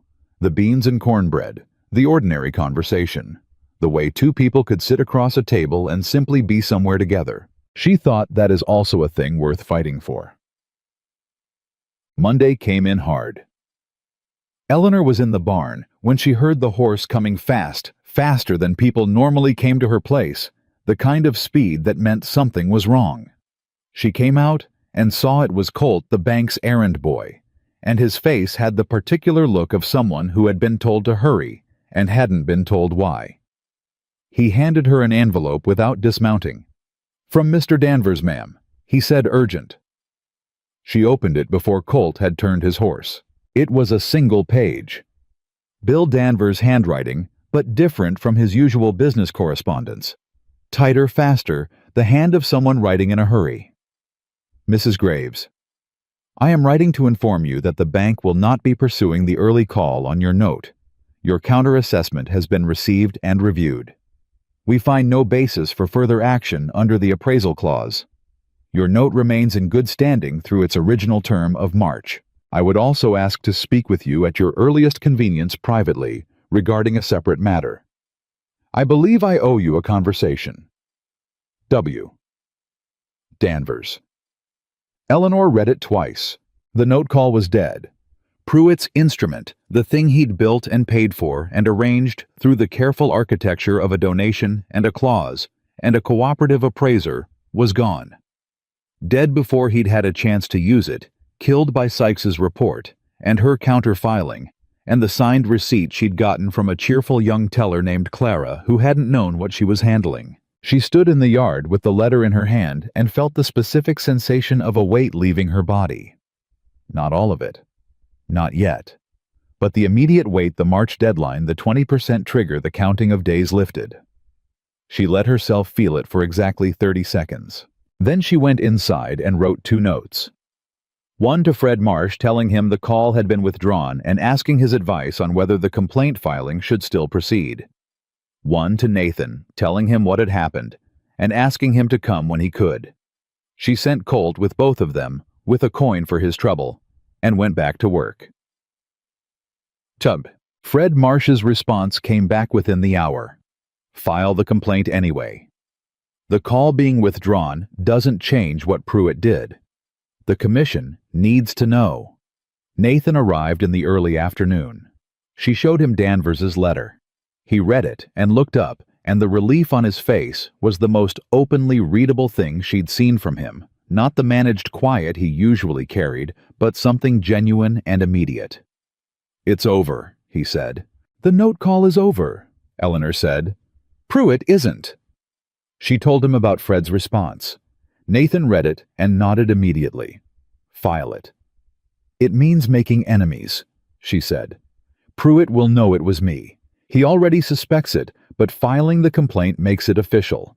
He'll know I went to the commission, and he'll know someone inside gave me information." She paused. "He'll figure out it was Mavis. Does Mavis know that—" "I'm going to ask her today." She went to the Danvers house in the mid-afternoon. Mavis answered the door looking like a woman who hadn't slept well and had made peace with that. "The note call was withdrawn," Eleanor said. Mavis closed her eyes briefly. "Oh, thank God. I want to file the fraud complaint with the banking commission. My attorney says the withdrawal doesn't change what happened." Eleanor held her gaze. "When Pruitt finds out, and he'll know someone with knowledge of the donation came forward. He'll figure out it was you." Mavis was quiet for a moment. She looked past Eleanor at the street, at the ordinary Monday life of Clearwater going on around them. "Bill came home Friday night," she said quietly, "after you filed the counter-assessment. He didn't say anything about it, but I could tell he knew the situation had changed." She paused. "He's a weak man, Eleanor. I've known that for a long time. He's not a bad man, but he's weak, and weak men around money make compromises they shouldn't." She looked at Eleanor directly. "He deserves to face what he enabled, and so does Gerald Pruitt." "Mavis." "File it," Mavis said. "I signed my name. I knew what I was signing." Eleanor came back from the Danvers house and drove straight to Fred Marsh, and they filed the complaint together, and Fred signed as the submitting attorney, and Eleanor signed as the complaining party, and the whole thing was sealed and addressed to the Territorial Banking Commission in Denver by 4 o'clock on a Monday afternoon. She drove home in the cold early dark with the filed complaint receipt in her coat pocket, next to the letter from Pruitt about accidents in winter country, and the 2 pieces of paper felt like the whole shape of what this had been, the threat on one side, the answer on the other. Nathan was at her fence when she got home. She could tell from the way he was sitting on his horse that he'd been there a while patient, and still the way he was not going anywhere. She drove the wagon through the gate and stopped beside him. "It's filed," she said. He exhaled. Just once, just slowly. "Come inside," she said. "I'll tell you all of it." They sat at her kitchen table. Their table now, she thought, in the way that things became yours through use and repetition, and the accumulated weight of shared hours, and she told him everything. Mavis's face at the door. Fred's pen on the complaint. The receipt she carried. Nathan listened without interrupting. When she finished, he looked at her across the table with an expression that she'd been cataloging for weeks now, the particular warmth of it, the steadiness, the way it managed to say several things at once, without any of them being pressure. "You did this," he said. "We did this." "No." His voice was gentle but definite. "I helped. You built it. You found the clause, you went to Marsh. You read the documents, you went to Mavis. He paused. I fixed a fence rail.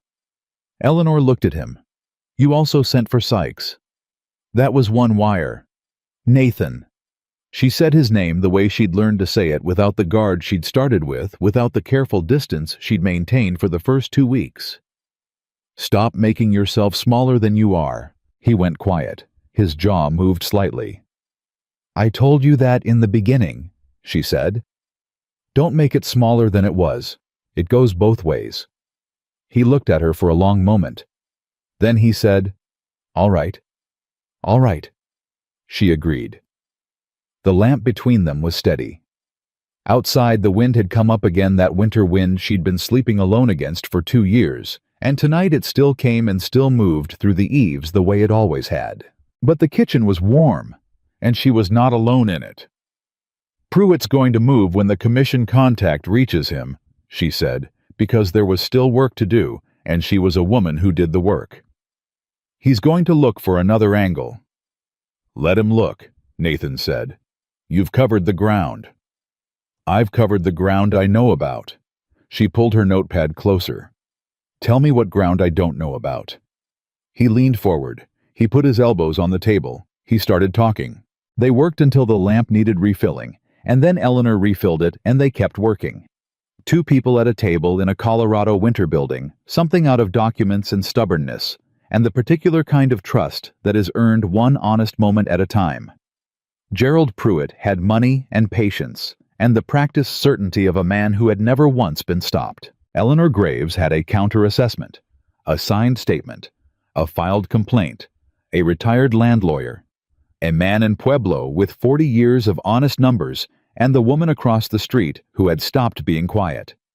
And she had Nathan Hale, who fixed fence rails and asked what she needed and cooked beans and cornbread and sat across the table from her at 10 o'clock at night, helping her prepare for a fight that wasn't finished yet. She thought Pruitt was going to be surprised by what he'd underestimated. She picked up her pencil and kept working. The commission's response came faster than anyone expected. 8 days after Eleanor and Fred Marsh had sealed the complaint and sent it to Denver, a man arrived in Clearwater on the morning stage with a leather satchel, a territorial commission badge, and the particular expression of a government official who had read something troubling on the way and had questions. His name was Arthur Voss. He was neither young nor old, neither warm nor cold. He was the human equivalent of a well-maintained instrument, precise, and without personal investment in the outcome. He came to Eleanor's door first, which told her something about how the complaint had been received. She let him in. She put coffee on. She sat across the table from him and answered every question he asked with the same directness she'd given everything else in the past month. No embellishment, no softening, just the facts in the order they had happened. Voss took notes. He asked about the clause, the timing of the appraisal request, the Greer assessment, the Sykes counter-report. He asked about Mavis Danvers' statement. He asked how Eleanor had come to know about the donation. A neighbor told me, Eleanor said. A neighbor told another neighbor, and it reached me. Will your source testify to what she witnessed? She already signed a sworn statement. It's attached to the complaint. Voss looked at his notes. The bank withdrew the appraisal call before we received the complaint. Yes. That timing is interesting, he said, not to Eleanor particularly, just out loud. Bill Danvers received Sykes's counter-assessment on Saturday morning, Eleanor said. I suspect he understood immediately that the numbers didn't support the call and that proceeding would invite scrutiny he didn't want. She paused. He also asked to speak with me privately. He said he owed me a conversation. Voss looked up. Have you had that conversation? Not yet. I've been waiting to see which direction this went first. Voss wrote something. Eleanor watched his pen. She'd gotten very good at watching pens. I'll need to speak with Mr. Danvers, Voss said, and with Mr. Pruitt. I assumed you would. Mrs. Graves. He looked at her over his notes. I want to be clear about what this process is and isn't. The commission investigates. We don't prosecute. If we find the evidence supports the complaint, we refer the matter to the territorial attorney's office and make a formal finding. That finding becomes public record. I understand. A finding against a bank officer can result in his removal. A finding against a private party who influenced a bank officer can result in criminal referral. He paused. These are significant outcomes. Yes, Eleanor said. They are. He looked at her steadily. You understand that pursuing this to those outcomes will make permanent enemies of powerful people in this community. Eleanor looked back at him with the same steadiness. Mr. Voss, a powerful man in this community tried to use a fraudulent bank process to steal my land. He sent me an anonymous letter suggesting that accidents happen in winter country. She kept her voice level. I am not concerned about making him my enemy. He made himself mine. Voss was quiet for a moment. Then he wrote something in his notes, and Eleanor had the impression that whatever he wrote was not strictly procedural. I'll be in Clearwater through the end of the week, he said. Gerald Pruitt found out about Voss before noon. Eleanor didn't know how Clearwater was a small town, and small towns had their own telegraph system that operated faster and less officially than the actual one. But she knew he'd found out because Roy Lester came to her fence at 1 o'clock in the afternoon with the look of a man carrying hot information. Pruitt's furious, Roy said. I was at the feed store, and he came in and he was... Roy shook his head. I've never seen Gerald Pruitt lose his composure, not once in 20 years. What did he say? He said someone had gone behind his back to make lies into official business. He said it wouldn't stand. Roy looked at her carefully.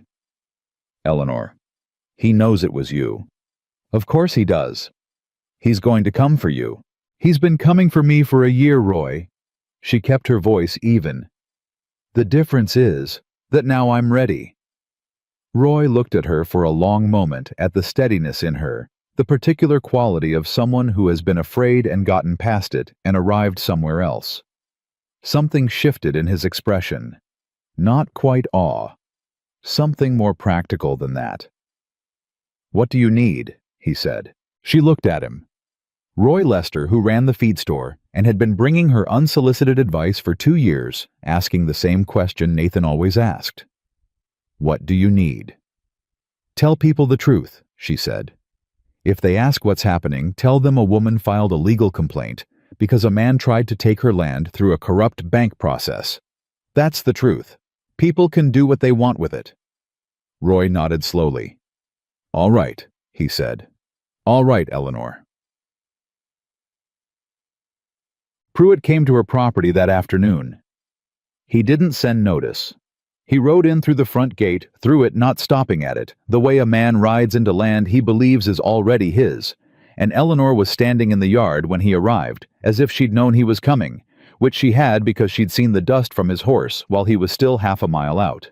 He pulled up and looked down at her from the saddle with an expression she hadn't seen from him before. The patience was gone. The practiced generosity was gone. What was left was something harder and less managed. You want to tell me what you think you're doing, he said. I filed a complaint with the Territorial Banking Commission, Eleanor said, documenting that you made a payment to Clearwater Savings and Loan 6 weeks before requesting an appraisal action on my property. I imagine Mr. Voss has already told you that. That donation was a charitable contribution to a building fund. Yes, paid 6 weeks before you asked the bank to find grounds to call my note early.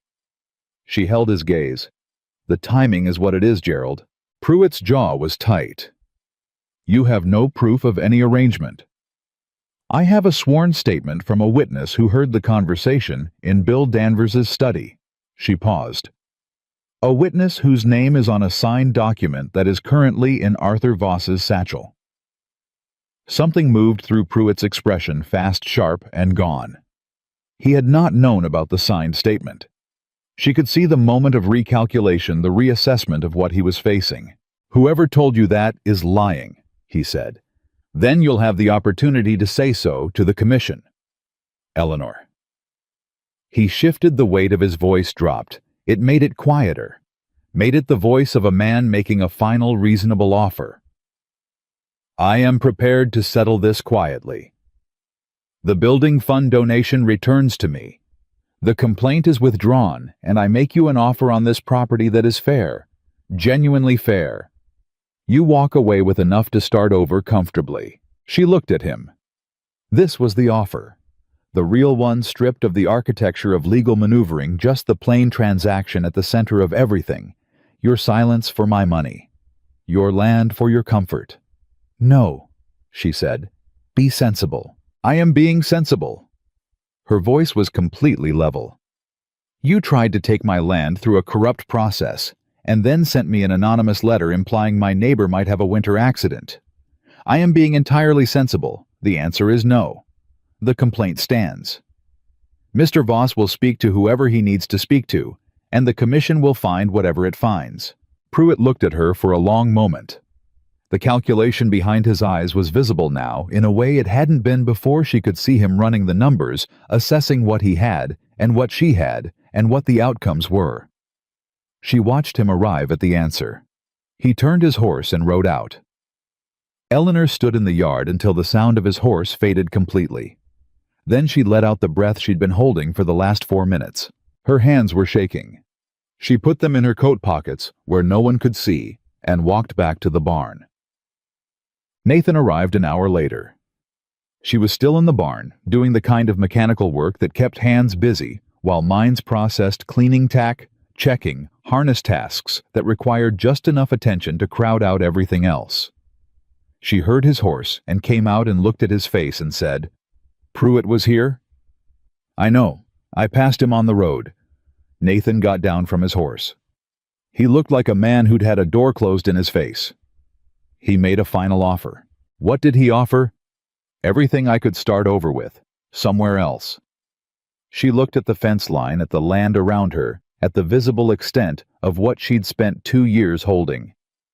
He wanted the complaint withdrawn. And I said no. She met Nathan's eyes. Did I do the right thing? It was the first time she'd asked him that. Not what do I need, not what do you think, but did I do the right thing? She watched him understand the weight of the question. Yes, he said. Without hesitation and without inflation. Just yes. She nodded. Good, because I'm not changing it. He almost smiled. No, I didn't think you were. Voss spent 3 days in Clearwater. He spoke to Bill Danvers on Wednesday morning behind the closed door of the bank office for 2 hours. Eleanor didn't know what was said in that room. She knew that Danvers came out of it looking like a man who had set down something heavy he'd been carrying too long, and that the first thing he did afterward was walk across the street to Agnes Colton's dry goods store and spend 20 minutes talking to Agnes, who that evening told Eleanor through Roy that Danvers had confirmed the donation, confirmed the conversation in his study, and confirmed the timeline. He had told the truth. Eleanor sat with that for a while. A weak man who'd made a bad compromise, deciding in the end to stop compounding it. She thought about what Mavis had said. He's not a bad man, but he's weak. She thought about all the ways that weakness and badness were different things, and how the difference mattered, and how it also didn't completely excuse anything. Voss spoke to Pruitt on Thursday afternoon. Eleanor didn't witness that either, but Roy did, or at least saw it from the feed store window, which gave him the exterior of the meeting, if not the substance. He reported to Eleanor that Pruitt had arrived at the hotel where Voss was staying with his lawyer, a man who'd ridden up from Pueblo, which told Eleanor that Pruitt had known this was coming and had had time to prepare. That worried her for about 4 hours. Then Fred Marsh came to her door Friday morning and said, "Voss sent his preliminary findings to Denver last night. I have a contact at the commission who was willing to tell me the direction."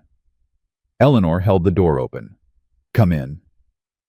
Fred sat at her kitchen table, the same table where she'd laid out documents and made plans, and drunk coffee gone cold, and worked late into winter evenings, and he put his hands flat on the surface and looked at her.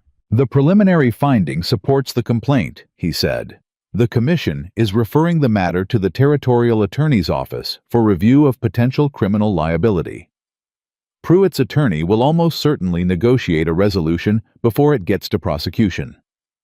But the finding itself, the official finding that Gerald Pruitt improperly influenced a bank officer in a matter affecting your property, that goes into the public record regardless. Eleanor sat down. "What does that mean for the bank?" she said. "Danvers cooperated with the investigation. The commission is recommending oversight rather than action contingent on his cooperation continuing." Fred paused. "Danvers also, I'm told, has agreed to return Pruitt's donation to Pruitt. The building fund contribution is being unwound. And the note, my note, remains in good standing. Original terms, March maturity." He looked at her. "Which you will be able to meet." Eleanor looked at the table. The arithmetic had changed shape so many times in the past month, from impossible to desperate to possible to this. She ran it one more time in her head. 14 cattle spring prices. The south parcel she could now keep the east pasture with its repaired trough feeding good grass through to calving season. It worked. The math worked. For the first time in 2 years, it actually worked. "Eleanor," Fred said. "You won."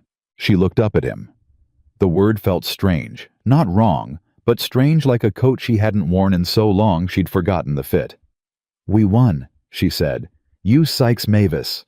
Nathan." Fred shook his head slightly. "We helped. You built it." After he left, Eleanor sat at the table alone for a long time. The lamp was burning, though it was mid-morning, and she didn't need it, and she realized she'd lit it out of habit. The habit of working by lamplight through the dark hours, and she looked at the unnecessary flame and felt something move through her that was too complicated to name all at once. Relief. Exhaustion. The specific ache of attention held so long that releasing it was almost painful. And underneath all of it, quieter than the rest, but more durable, something that felt like ground. Solid ground. The feeling of standing on something that wasn't going to be taken from her. She got up and went outside. The commission's formal finding arrived by mail 10 days later, the same week that word went around Clearwater that Gerald Pruitt had reached a negotiated resolution with the Territorial Attorney's Office. The terms undisclosed, his lawyer tight-lipped Pruitt himself conspicuously absent from the social geography of the town for the better part of 2 weeks. Eleanor read the formal finding at her kitchen table. She read every word of it as she read every word of everything now. It was precise and dry and official, the language of a document that would sit in a government archive for decades. And it said in the measured vocabulary of bureaucratic record that Gerald Pruitt had engaged in improper influence of a banking officer in a matter concerning the property of Eleanor M. Graves, and that this finding constituted a permanent mark on his commercial record in the territory of Colorado. She folded it and put it with the other documents. The Sykes assessment, the counterfiling receipt, the letter from Danvers Mavis's signed statement.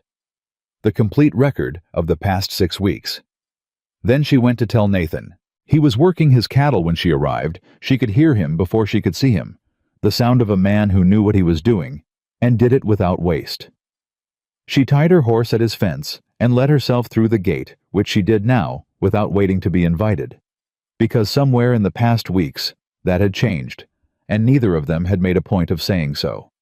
He saw her coming and read her face before she was close enough to speak. "It's done," he said. "It's done." He stood still for a moment.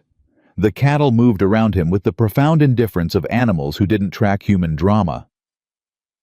He looked at Eleanor, really looked at her the way he had from almost the beginning. That straight, undefended attention.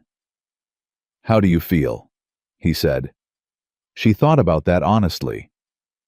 "Like I've been carrying something very heavy for a very long time," she said, "and I just put it down. And my arms don't know what to do yet." He nodded. He understood that. She knew he did.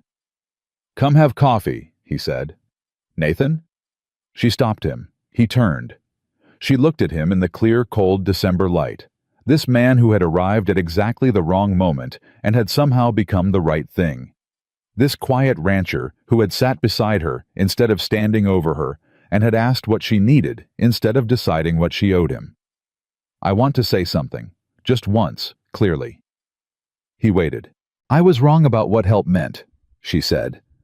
I'd decided that help was always a trap, that anyone who offered it wanted something I wasn't willing to give. She kept his eyes. You changed that. Not because you were perfect, because you were consistent. You showed up the same way every time, and you never changed what you were based on what I gave back. She paused. I don't know how to do this yet.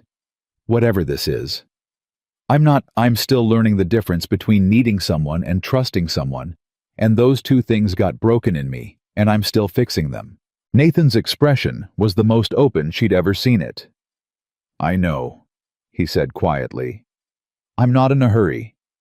I'm not asking you to wait for something that might not... Eleanor. His voice was gentle and absolutely firm. I'm not waiting. I'm here. Those are different things. She looked at him. The December cold moved around them both. I know, she said. That's what I'm trying to say. That I know the difference now, between someone who's here and someone who's waiting to collect. He crossed the distance between them.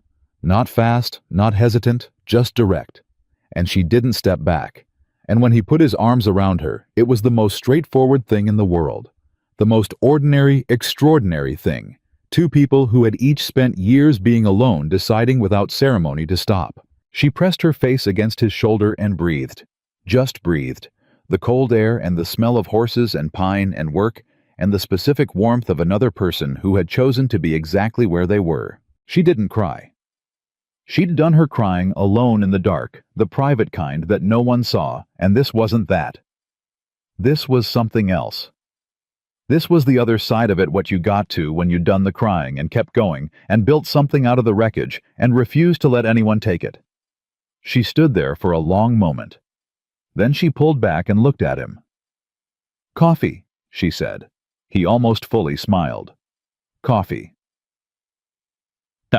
They told no one. There was nothing to tell. Exactly no announcement, no event.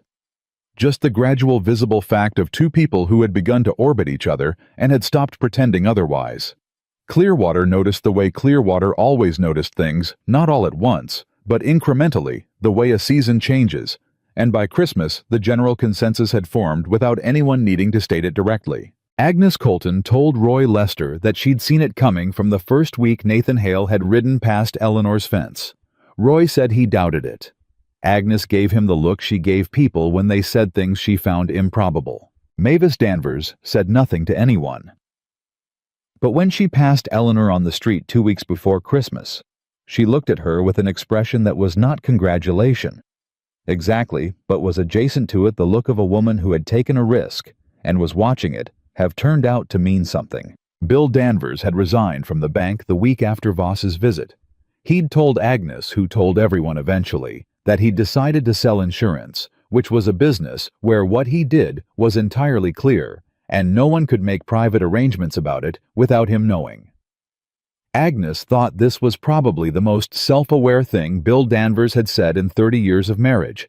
Mavis, when this was reported to her, said simply, maybe. Fred Marsh charged Eleanor $40 for his legal work, and told her he'd enjoyed himself more than he had in years, and to come see him if anyone gave her trouble.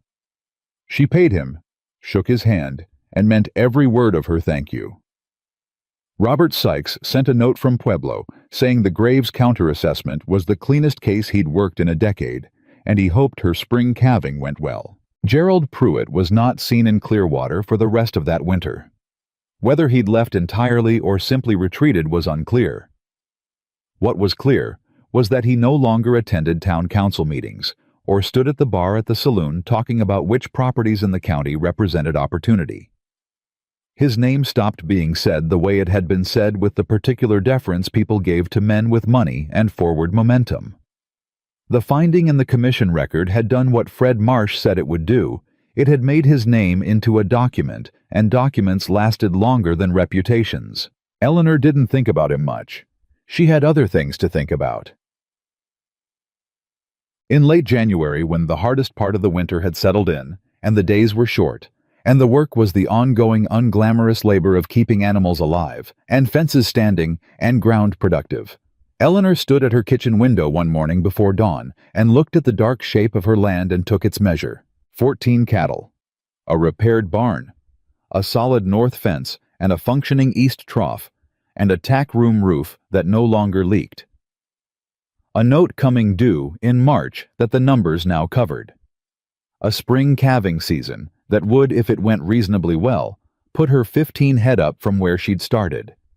Not abundance, not ease, but ground. Her ground with her name on the deed with no one's signature on anything she hadn't read completely and understood fully and chosen freely. She heard Nathan's wagon on the road he'd been coming for supper 3 nights a week since December, and sometimes on the other nights too, and they'd stopped tracking which was which, and she went to put the kettle on. He came through her door the way he always did, without performance, without agenda, in the practical and inhabited way of a man who had found a place that was not his and had been invited into it and understood exactly what that meant and what it didn't. He set something on the table. She looked at it. It was a small box, plain wood, the kind you kept papers in. "What's that?" she said. "Open it." She opened it. Inside were folded documents, the deed to the Kavanaugh property, a survey map, a handwritten list that she recognized after a moment as a property inventory. His property. Everything that was his on paper in her hands. She looked up. "I'm not giving it to you," he said. "I'm showing you." He held her gaze. "I have nothing I'm hiding in paperwork. Everything I own is in that box. You can read all of it. I want you to." He paused. "Because you should always know what the person beside you holds, and I want you to know what I hold, and I want you to know it's clean." Eleanor looked down at the box, at the documents that represented everything he'd built since Wyoming, since the dissolution that had cost him half of what he'd worked for, since he'd started over with Robert Sykes's honest numbers and his own 2 hands. She put the lid back on the box carefully. She looked at him. "I'll read them," she said. "Tonight." "All right. And then—" She stopped. She started again. "And then I want to show you mine. Everything, the full picture. Not because I need you to fix anything, because you're right. The person beside you should know what you hold." Nathan was quiet for a moment. The kettle began to sound. "Okay," he said. "Just that, just okay." Eleanor took the kettle off and poured the water and set the cups on the table and sat down, and Nathan sat across from her, and the box of his documents sat between them like something honest and uncomplicated, which was exactly what it was. Outside, the January dark was still complete. The ranch was quiet around them, the particular quiet of winter, of things enduring of ground that had been fought for and held, and would still be there when the thaw came. Eleanor Graves had come through the worst 2 years of her life. She had lost her husband and discovered his debts, and almost lost her land, and found her own courage, and fought a man with money, and won. She had learned that paperwork was power, and that help was not always a trap, and that silence between 2 people could be the most honest form of conversation. She had not been rescued. She had not been saved. She had been met by a man who sat beside her instead of over her, who asked what she needed instead of deciding what she owed, who showed her his documents and asked to see hers, and called that the beginning of something real, and in a town that had predicted her failure, watched her refusals, and waited for her collapse. Eleanor Graves sat at her kitchen table in the last dark of a January morning with her land under her feet and her name on the deed, and a man across the table whose arms had felt like the simplest thing in the world. She hadn't just survived alone. She had survived long enough, and stubbornly enough, and honestly enough to finally understand what she actually deserved.